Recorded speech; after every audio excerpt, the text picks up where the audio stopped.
ജോലിഭാരത്തിനും ജീവിത പ്രതിസന്ധികൾക്കുമിടയിലും കുരുന്നുകൾക്ക് വിഭവസമൃദ്ധമായ രുചിക്കൂട്ടൊരുക്കുന്നവരാണ് സ്കൂൾ പാചക തൊഴിലാളികൾ. ജോലി സ്ഥിരതയും ശമ്പള വർധനവും അടക്കമുള്ള ആവശ്യങ്ങൾ ഉന്നയിച്ച് നിരവധി സമരങ്ങൾ നടത്തിയെങ്കിലും അധികൃതരുടെ അവഗണന തുടരുകയാണെന്നാണ് പരാതി.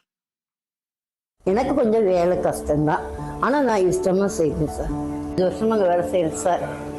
50 ரூபா சம்பளத்தில் தான் வந்தேன். கஞ்சியும் பயிர் சாம்பார் வச்சோம்.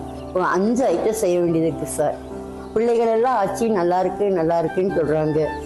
ഓരോ സ്കൂളിലും അധ്യാപകരോടുള്ളതിനേക്കാൾ സ്നേഹവും ഇഷ്ടവും കുട്ടികൾക്ക് ചിരിച്ച മുഖവുമായെന്നും സ്നേഹത്തിന്റെ രുചിക്കൂട്ടുകൾ തയ്യാറാക്കി വിളമ്പി നൽകുന്ന പാചക തൊഴിലാളികളോടായിരിക്കും. പല കുട്ടികളുടെയും കുടുംബങ്ങളെ നേരിട്ടറിയാവുന്നവർ ആ കുരുന്നുകൾക്ക് സ്കൂളിലെത്തിയാൽ അന്നം വിളമ്പുന്ന അമ്മ തന്നെ. എന്നാൽ പതിറ്റാണ്ടുകളായി ഈ തൊഴിൽ ചെയ്യുമ്പോഴും ഇവരെ വേണ്ട രീതിയിൽ പരിഗണിക്കുന്നില്ല എന്നതാണ് വാസ്തവം. മുൻപ് കഞ്ഞിയും പയറും മാത്രമായിരുന്നെങ്കിൽ ഇന്ന് ചോറും കറിയും അടക്കം 5 കൂട്ടം വിഭവങ്ങൾ തയ്യാറാക്കണം.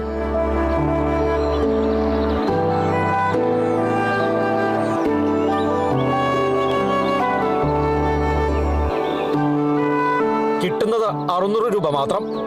അതും കൃത്യമായി കിട്ടില്ല. മറ്റൊരു ആനുകൂല്യവുമില്ല. സ്കൂൾ പ്രവൃത്തി ദിനങ്ങളിൽ മാത്രം ജോലി.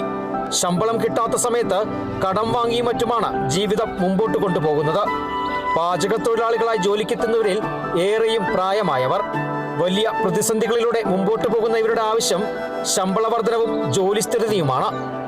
ஆனால் எனக்கு 20 பிள்ளைகள் 30 பிள்ளைகள் ஸ்கூலுக்குள்ளேயோ 600 ரூபா சம்பளம். இந்த 180 பிள்ளைகளுக்கும் 600 ரூபா தான் சம்பளம். சார் நல்ல சாப்பாட்டுக்கு எல்லாம் வாங்கி தராங்க. பொரியல் இல்லாத சாப்பாடில், அவியல் இல்லாத சாப்பாடு, மெனு பொடி தான் சாப்பாடு கொடுப்பாங்க ஸ்கூலில். பிள்ளைகள் எல்லாம் ஆச்சு நல்லா இருக்குன்னு சொல்கிறாங்க. பேரண்ட்ஸ்லேருந்து பிடிஎல் மீட்டிங்லேருந்து வந்தாங்கன்னா கிச்சனுக்கு வந்து என்னையை பார்த்து என்ன செய்கிறீங்க எது செய்கிறீங்கன்னு கேட்டு நல்லபடிக்கு பிள்ளைகளுக்கு சாப்பாடு கொடுத்தாங்க. என்னையை பார்த்துட்டு பேசிட்டு தான் போகிறாங்க. പാചക തൊഴിലാളിയായതിനാൽ മറ്റൊരു തൊഴിലിനും പോകാൻ കഴിയാത്ത സാഹചര്യമുണ്ട്.